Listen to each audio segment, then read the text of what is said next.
Yun ba yung maraming ilaw doon? Yan. Yan o. Yun. Paano tayo pupunta dyan? Yan o. Sure ka ito? Yan din.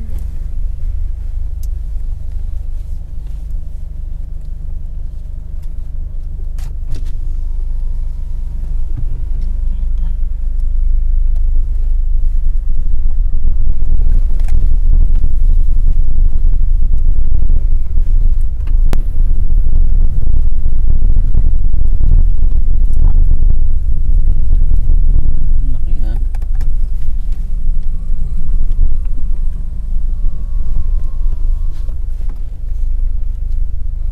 Kay Ma'am yan pa. Apa?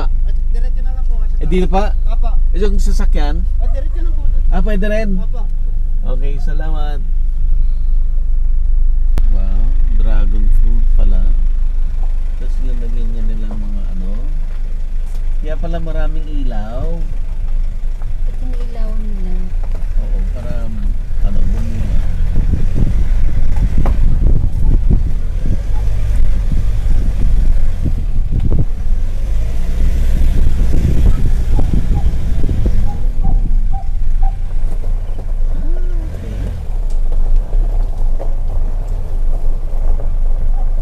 Ganun pala. Si Mama Ann. Padrilanan. Saan tayo? Sal. Mama Ann? Ay, hello sir. Hello po. Good evening po. Pasensya ka na, ma'am. Ano? Pasensya na po kayo. Oo, sige, okay lang Na-late po. kami. Sophia, sumama. Hi, ma'am. Dito po kayo? Okay. Hindi nakarating kayo. Dito po tayo. Ang ganda naman ng inyong Ang ganda.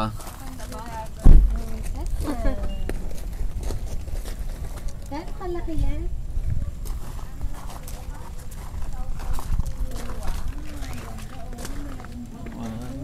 Wow. Bongga pala. Good, sir. Saka malapit-lamig dito, no? Ganda naman. Cute. Ganda po.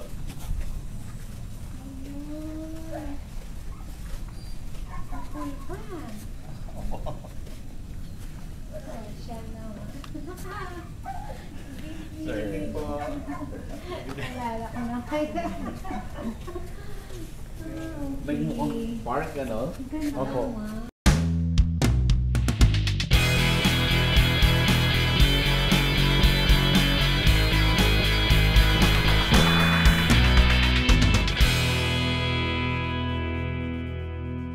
Available na po ang agribusiness merch sa Shopee. Ang link nasa description box.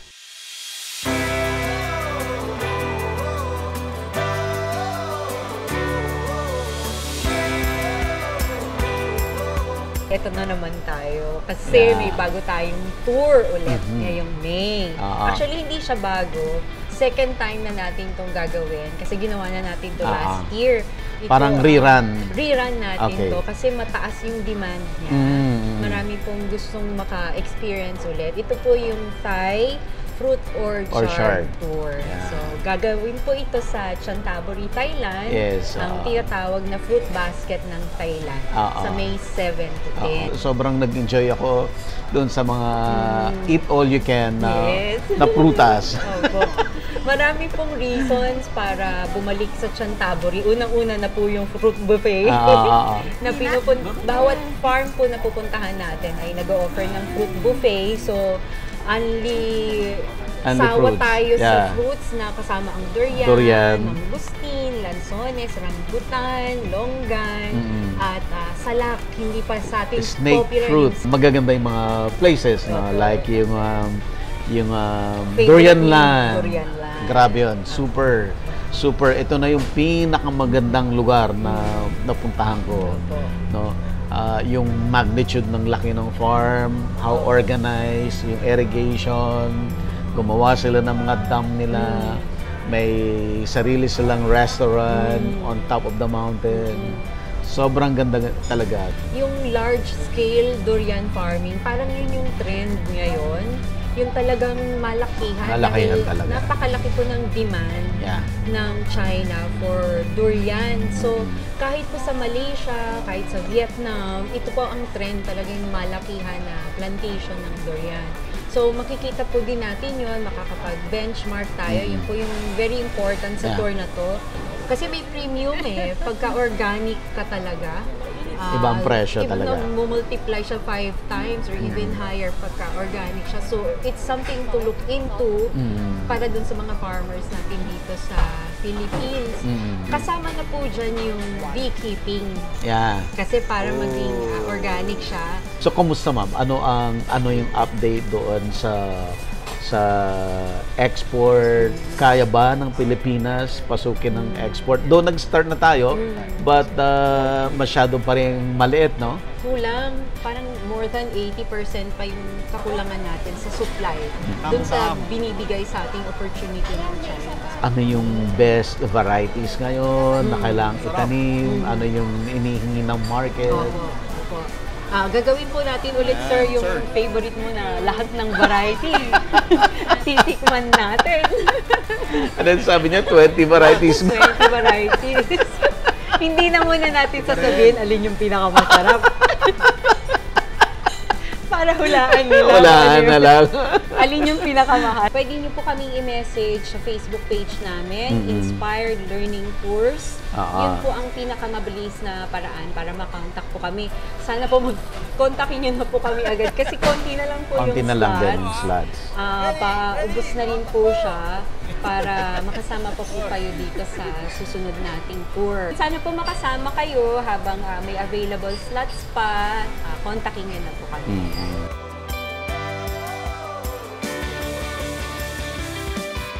Ano pong purpose nito? Para pag off-season, Mamulaklak. mamulaklak, mamunga pa rin siya. Nagamit na po namin siya noong December. Namulaklak po, nagmunga po. Opo. Dapat na to eh. Kaya ngayon po na lang namin para pag may bisita Kasi kami sa after gabi. 9 months naman na nito. Naging Oo. double purpose. Double Medyo purpose na. late lang siya nagbunga ngayon. So ang ganda. Ayun na kayo. Farm and resort. Farm lang dati na yun, lagyan na lang namin. Farm lang po talaga to. Wala naman kaming plan talaga na magiging resort ito. Kaso nga lang, yung mga nagiging bisita namin. Na gusto Sabi nila, wala bang pwedeng pag-stayan. Alam mo yun, yung ganun sila na Ganda. Talagang ganitong weather dito. Malamig. medyo malamig-lamig. Mataas po. Kasi Kahit mainit na sa baba. Yung mga ilaw na yan. po na po yan. Makabayan na po ng Kabuyaw sa Taosa na yan.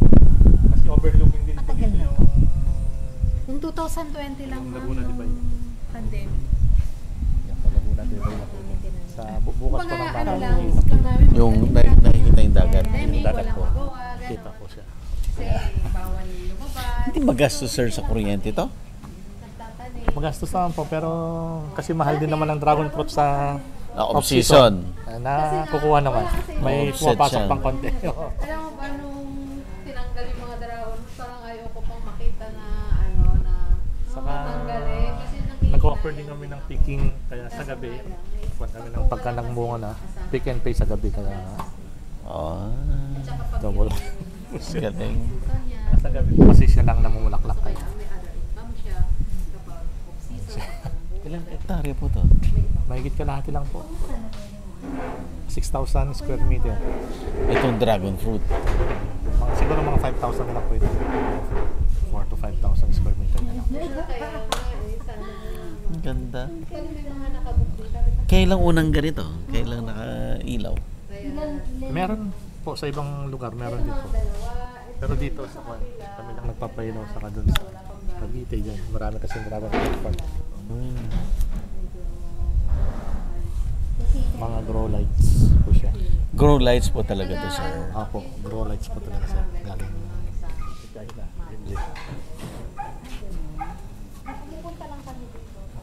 Ang ganda. malapit lang po kami dito, mga 3 kilometers lang. Diyan lang sa may ibang barangay sa Mabini.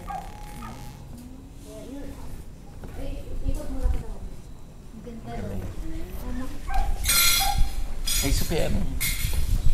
Dito po yung bahay. Hindi ko po ma-invite kasi hindi pa po tapos eh. Yung pangkwan namin. Ito. Oo, ito po. Ito yung titirahan sana namin dito pagkakuan. Nandito kami sa farm. Eh, hindi pa siya tapos kaya hindi ko ma-invite. Sana pagka-blessing. Invite. Malaki rin siya. Apo. Pagtapos po sana, saka namin po kayo invite. Eh. Nakita kasi ni Sofia yung mga ilaw. Ilaw. Pero, ulitin na po natin pagka natapos po. Pumunta na sila mamsel dito, di ba? Opo, pumunta po sila nung na-figure doon sa kwan. Opo, sa kapag ka may namulaklak talaga. Ang ganda. Marami naman binunga, sir. Marami po. Maraming binunga siya. Kasi mga ganito pagka kwan, mga 5 kilo, isang Isang puno. isang Poste. Isang poste. Hindi ganun ka Marami rin. Marami po dyan. Saka ganda tingnan kasi pagka may bunga na saka may ilaw. Ganda tingnan. Yung mga iba po, tinanggalan namin yung ibang ilaw eh. Babalik na lang ulit namin. Kasi lahat po ito merong ilaw eh. Babalik na lang po ulit namin pagka nagkwan na. Pag nag-off season na ulit. So ngayon, maraming bunga po ngayon. Wala po. Na-late po ngayon ang dragon fruit eh. Start last year, dapat ganito. May mga pa-harvest na sana eh. Eh ngayon eh, parang kwan pa ngayon eh. Tourism potential talaga. Apo. Kasi Tourism potential. kung bunga lang yung ano mo aasahan mo, hindi siya maging sustainable yung farm. So kailangan mo talagang mag-isip ng iba pang pwedeng Saka mura po ng dragon fruit pagka season po talaga eh. Sobrang mura. Sobrang mura. Hindi siya mag Yung processing. mag-store ka ng Gusto namin sana yung kwan eh. para Mga yun dried, din ang sineserve mo doon sa guest mo. mga dried dragon fruit, mga ganun sana eh. Actually, pumunta kami ng Malaysia. Nakita namin kasi pinuntahan talaga namin yung Dragon fruit doon. Ang source of income talaga nila doon, may restaurant sila. Tapos ang ino-offer nila, ang menu lahat nila related dragon. Yung mga drinks nyo, Oo. dragon fruit. Dragon fruit. Doon talaga Actually, yung masarap mo yung dragon fruit na ice candy. Oo nga po. Masarap. Shake, mga ganun. Shake, oo. Yun yung mga ano nila. Ice cream. Ice cream. Mga ice cream. Yun na, i-chiller mo. Oo po, the chiller. Kaso Para all year round yun may na, kailangan talaga aralin mo din talaga. aralin mo. Kaso yun na, medyo ano pa kami. May iba kayong coach pa. Opo, Ang meron dami. po kami. Marami ko na dito. Ano, sir? Meron po. Meron naman May po. gadget shop kami. Ano na? May gadget shop. Gadget trading kami. Ayan. Buy and sell, mga cellphone, lahat ng may kwan, may bal. Ano po, Kalamba, tsaka Binyan, tsaka Tarsa. Basta, Sa mga malls, medyo ma'am. madami na. Wala po kami sa malls, sa labas lang po. Para Palengke. Stores. stores, May iba pa. At naalin May po. negosyo po, meron pa. Rental commercial po, rental. Yan. Kaya, Yun na talaga pinakamaganda negosyo. kasi ang Rental. business, hindi mo alam kung kailan pa ganyan. Kaya kailangan magre-ready lang ba? Yung backup ba? Kasi minsan, Di ba? Oo. Gusto na yata akong mag-negosyo. not all the time na may kita. Pag may kita, be prepared for the ano, di ba? Ganun lagi. Save for the rainy days. Opo. So, ayun. Ito naman, nakita naman namin na maganda yung potential. Kasi maraming gusto nila yung ano, yung entrance fee lang, no? Oo. Gusto nila, pwede ba? Kaya nilagyan namin ng kwan dun eh. Ng bakod sir, na buho. Para pagka kwan lang, entrance lang. Yan lang, saka picture. Ganun lang. Oo, yan lang po. Pero sige, gusto nga rin sana namin yung mga Manageable. Apo, manageable. Super laki. Oo. kasi Kasi na hands-on pa namin yung mga kwan.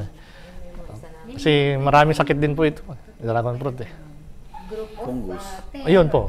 Yun yung kwan po dito, yung dito banda. Kasi nag-pruning po kami, heavy pruning po kami, tinanggal namin lahat yung mga kwan. Mga old stems. mga bagong 10 sulat. years old pa lang yung bunso namin, elementary pa lang. Yung panganay namin 3rd year, High school. Saka second year, magkasunod. Hindi nag-asawa. So late na po. Late pa. 32 na po ako nag-asawa. Ikaw, sir? Cagayan. Ilan taon ka na? Ilocano po ako. 44. Mas ahead siya sa akin. Mga 5 years. Ilocano ka rin, sir? Ilocano rin. Kagayan din. Ah, Magkaiba lang kayong bayan. parehas ka Cagayan, ma'am. Opo. Yati ila yung. Baggaw. Tapos Baggaw. Lalo. Nakadaanan na yung Baggaw. Pero doon sa Baggaw, nakarating na rin ako. May mga... Maraming nag-ano dati doon. Yung mga ratan na weaving. Opo. Mga baskets, mga gano'n. ayan. Yung mga feature ko ng araw. Dami nyo na palang napuntahan direct. Pandin po ngayon doon, maganda yung tourist spot ng Baggaw ngayon. Mga caves na blue water falls, mga gano'n. Madalas kayo mo hindi naman. Hindi na po. Ito kayo talagan. Dito kami talaga sir. Dito kami. Pati parents ko dito yan. Taga Manila na rin. Dito yung Santa Rosa, pag di Jananda. Okay. Pasti parents na dito yung Kalamba. Palipat-lipat lang ng bahay sa kapatid. Ayan. Sunod na bata dyan ay probinsya? Awanan? Awanan sir. Walang, mga kasinsin ka lang ngayon. Ilan sila, ma'am? Sila? Kita-kita-tagayo dyan ngayon. Lako yun. Ay, awan, suda sir, di dagada. Ang kinyami, awan, kwa lang. Parang di balay mi lang. Ngayon madda pa lang di dagami jay. Patak-tarak di basit jay. Napagawidan na pa. Bakasyon. Bakasyonan. Pagbakasyonan. Kumusta? Na-publish mo na?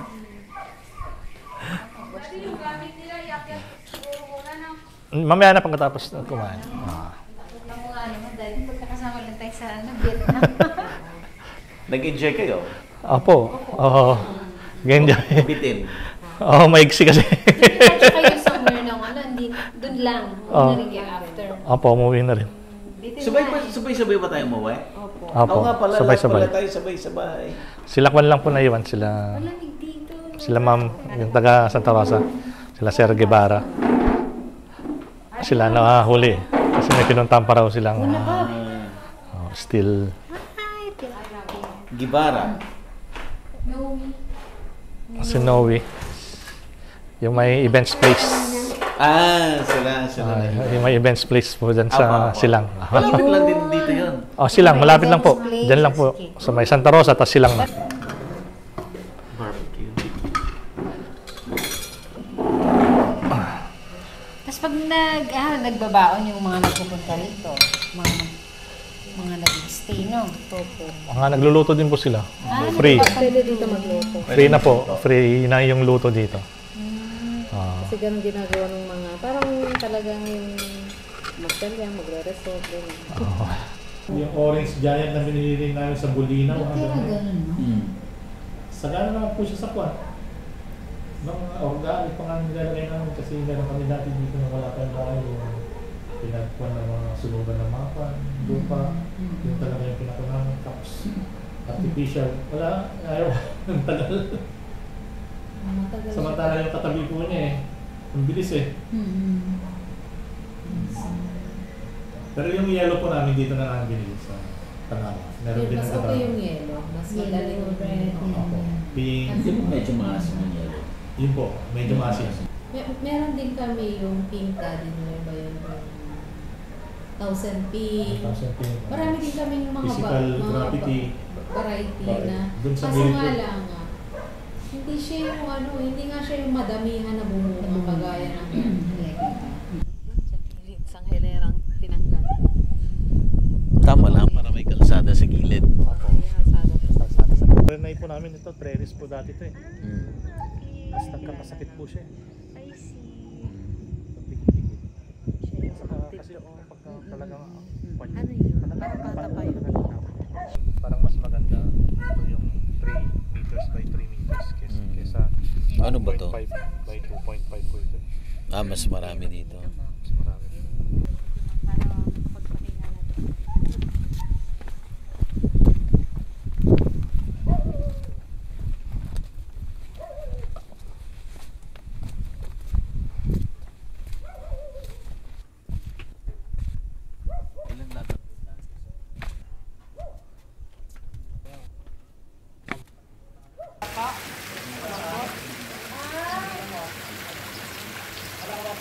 Kaya ang nickname ko Buddy. Pinasosyal niya. Kaya instead na Salvador Jr. ako, naging Buddy ako. Okay, bagong episode po tayo at kasama natin si Ma'am Jayan at saka Sir Badong Padrilanan. At andito tayo sa SGP Dragon Fruit Farm. Ma'am, kamusta po? Okay naman, sir. Ayan. Sir. Okay naman sir, salamat po at nakapunta kayo dito sa aming munting farm. Oo. Salamat po kami. Hindi siya munti ha. Super ganda kasi dumating kami kagabi. Talagang nandun pa lang kami sa labas, nakikita namin yung ilaw. Sabi, wow, grabe. Yung pala, hindi nag-sink in sa akin agad yung na-discuss natin. By the way, kasama natin sila sa Vietnam tour. So doon, nagka-discuss kami na meron nga silang dragon fruit na iniilawan nila. So nawala sa isip ko yon. So nung kagabi nung parating kami, ano bang meron? Ba't ang daming ilaw dun sa resort ba? Ganyan.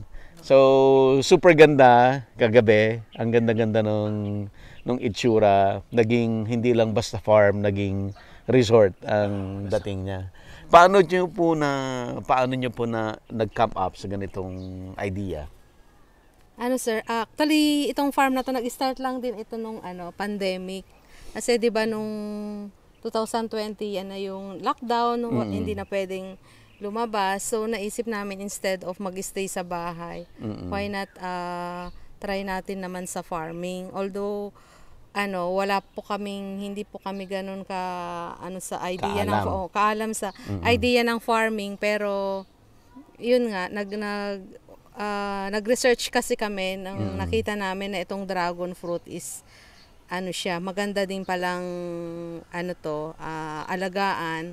Hindi siya kagaya kasi nung mga ibang halaman na every time halimbawa after mo ma-harvest magtatanim ka ulit, ganon. So nakita namin itong dragon fruit, yun kailangan mo lang alagaan. So sabi ng mister ko, try natin start ng dragon fruit. Kaya hindi namin alam na magiging ganito noon. Lang kami. Baka sakali pag natapos ang pandemic. Kasi nung time na yun, hindi namin alam kung kailan matatapos ang pandemic eh. So ang nangyari, nag-try lang talaga kaming magtanim. Then awa ng Diyos naman, after na nung pwede nang lumabas. Ayun, nakapag-start naman na kaming harvest na. Then hanggang ngayon magpo 4 years na po yung anak ko. Ma'am, sir, paano kayo nag-start? Nung binili kasi ni Mrs. tong farm, parang sabi ko, parang open space siya. Sabi ko, parang maganda dragon fruit dito. Kaya doon nagka-idea kami, tapos nag-research na lang po kami sa YouTube kung paano magpaalaga. Tama-tama naman po yung place namin ay open siya, direct sunlight. Kaya yun na lang po yung... Meron ba kayong naging consultant? Paano mag-start ng dragon fruit farming? Wala po kaming naging consultant. Research lang. Saan po kayo kumuha ng mga planting material? Bali, yung unang planting materials namin po dito banda sa kaliwa, yung galing po yan sa farm sa Batangas na kapitbahay ng mother ko. Mayroon silang farm doon ng dragon fruit. Doon kami kumuha ng mga panimulang cuttings po. And then doon na kayo kumuha ng additional na itatanim? Doon na kami. Magmula doon na siya. Ayan. Mamayan, maganda yung kwento. Sabi mo, paano mo binili itong farm at sabi mo ay parang nagkaroon ka ng kasalanan kay sir. Oo. Actually, ito na-acquire lang din namin to nung 2020. Tapos, sabi nung friend ko na agent ng lupa, kasi nga, mahilig naman talaga kami sa pagtatanim, mag-garden, doon lang sa bahay namin malapit. Kaya siguro nakikita niya yung post ko, then inalok niya ako, baka gusto mo ng farm na bumili. Sabi niya gano'n sa akin. Sabi ko, hindi, ayoko niyan. Sabi kong gano'n kasi alam ko nga mahal din ang pagbili ng gano'n. Tapos, hindi, kung makikita mo to magugustuhan mo. Then, saan yan? Sabi niya, dito lang sa Palo Alto. Sabi niya gano'n. Ako kasi parang wala naman ako pa sa mood na gano'n. Kaso nga lang sinundo nila ako eh. Talagang pag nandun na sila sa gate namin, then may sasakyan siya, dadalhin na lang daw niya ako dun sa then parang nahiya na lang din ako, sumama na lang din ako sa kanila. Tapos yun nga, nung nakita ko nga ito, para sabi ko parang maganda naman kasi malapit siya sa kalsada. Tapos hindi naman siya ganong kalayuan. Kaya nung tinanong ko siya, saan ba yung may-ari nito? Sabi kong ganon. Eh, hindi rin daw nila kilala yon. Kasi nga, hindi daw siya nakikipag-usap sa hindi buyer. So, nung pinuntahan namin, nakita ko nga parang maganda nga ito. Then, nung nakita ko, ang nagbebenta pala is 83 years old na siya. Gusto niya na lang din i-liquidate yung property niya. So, nakita ko nga na sabi ko, sige, ano na lang. Nakipagtawaran ako kasi nung una, sabi niya nga niya is, marami na daw pumupunta sa kanya, kaso hindi sila nagkakasundo. Ayun, nung time na yun, nakipagkasundo na ako agad. So, sabi ko parang nung after ko makipagkasundo sa kanila, parang, naku, hindi ko na-consult ang asawa ko. So, kaya pag uwi ko, naku, may kasalanan ako sa'yo. Sabi kong gano'n, meron na akong nakuhang sabi niya gano'n. Saan yun? Sabi niya sa Palo Alto. So, sabi niya, maganda naman yata sabi niya gano'n. So, Wow, ibig sabihin, hindi siya, hindi pala ako, so, nandun yung trust din niya na maganda yung property. Kaya nung nabili ko, parang, nandun yung kaba na, naku, ang laki nitong pera na to, pero baka hindi ko siya ma-convert sa kasi negosyante tayo. Baka may stock lang siya or hindi ko magawa na So, ganun naman yun may kaba ka talaga. Pero, naisip ko mais kaya or something na pero naisip ko nga yung mga mais, parang yun nga, kailangan mo laging magtanim. Sabi ng mister ko, sige, okay na yung try natin yung dragon fruit. Kaya doon na kami nag-focus na aralin talaga, kailangan panindigan na, ito na, nandun na napasubo na Kaya yun. Sir, bakit very positive ang dating sa'yo nung binili ni ma'am? Kasi sir, nung binisita kasi namin to, yun nga, sabi ko parang malapit dito kasi nagtingin-tingin na rin kami dati ng farm.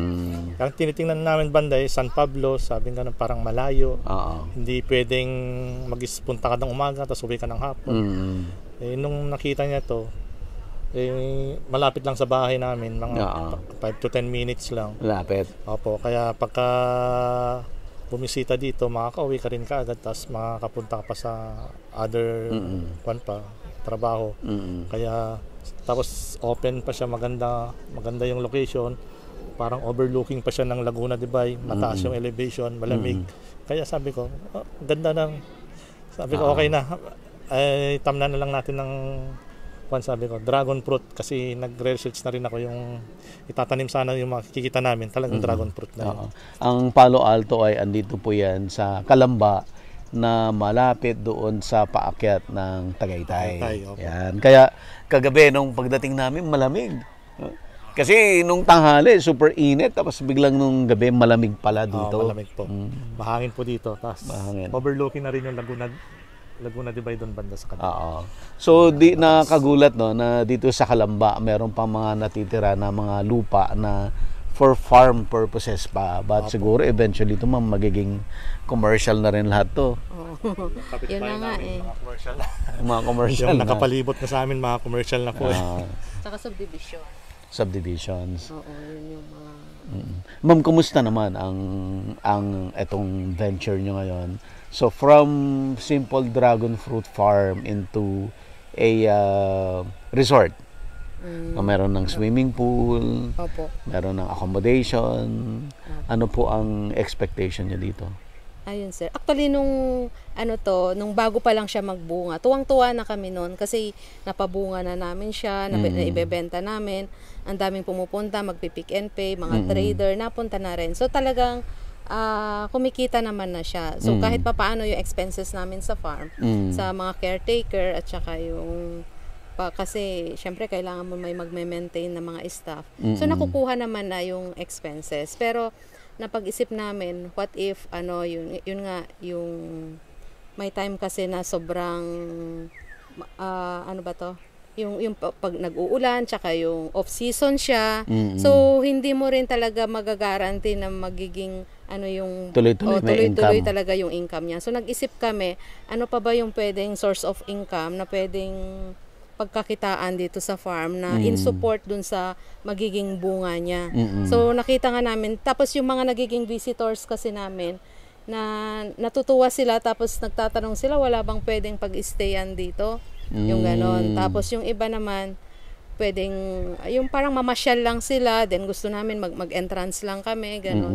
Tapos wala na bang ibang activity aside dun sa sightseeing lang, yung ganon. So naisip namin, why not, dagyan na lang natin din ng ng parang resort, yung pwedeng tirhan, para kahit papaano, mayroon kaming ibang mai-offer sa mga sa mga visitor namin.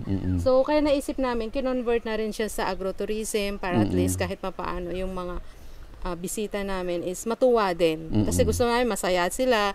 Kasi pag masaya ka na, yung makita mong nagugustuhan nila yung bunga ng tanim mo, sobrang saya na namin doon. Tapos kapag nag-stay sila at masaya sila sa pag-stay nila sa amin, ibang parang yun na yung pinaka-reward, nagmo-motivate sa amin na pagandahin pa yung service, ayusin pa namin yung place.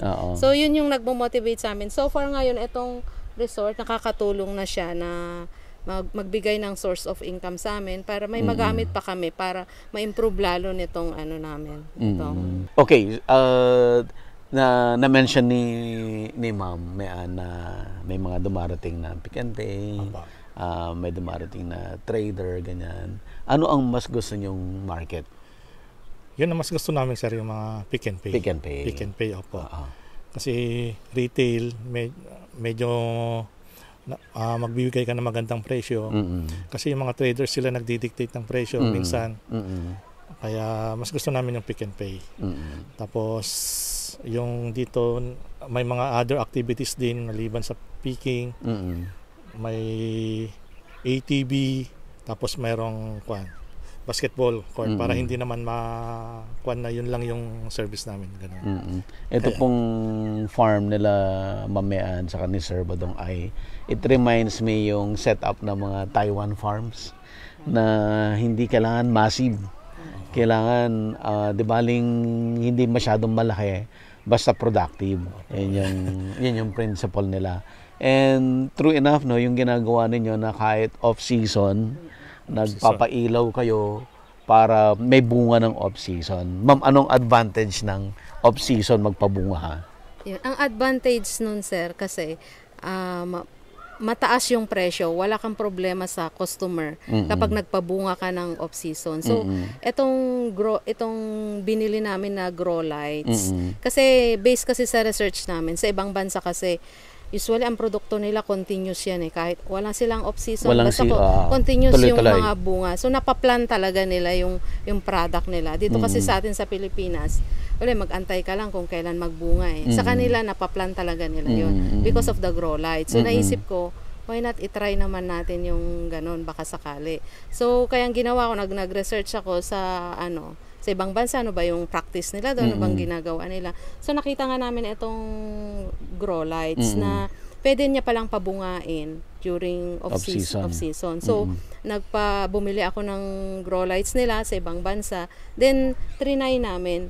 Actually, last year lang talaga namin full na utilize itong mga grow lights na ito. So, nung natry nga namin, maganda kasi nag-start na kami kasi tapos ng off-season September So, October nagpapailaw na kami. Para kasi nga tatargetin namin yung November, December. So, nag-start na kami nagpailaw. So, natutuwa kami kasi nga nung Christmas talaga, nung mga 23 nag-harvest kami, which is yun naman yung syempre peak na kailangan mamili na sila ng mga prutas. So natutuwa ako kasi ang daming bumibili, ang daming tumatawag sa amin na so kaya nga yung mga produkto hindi na nga namin pinopost kasi nga nagagalit sila, bakit mo sila binigyan, kami hindi, yung ganon. So nag-iinggitan na yung mga namin, kaya pag ito binigay, ma'am, akin na lahat yan. So hindi na namin maipost sa namin, sa FB page namin kasi nga naka na kami doon. So yung iba, sige next ka na lang, next harvest na lang. So maganda ang presyo, wala kang problema sa sa bibili, sa markets, ganon. So, yun yung nakita namin na kahit medyo mahal yung kuryente namin, pero kaya naman. Kaya niyang ilabas. Kaya niyang ilabas dahil nga maganda yung yung market. So, kita pa rin kahit nagumastos ka sa kuryente. Opo, kaya yun.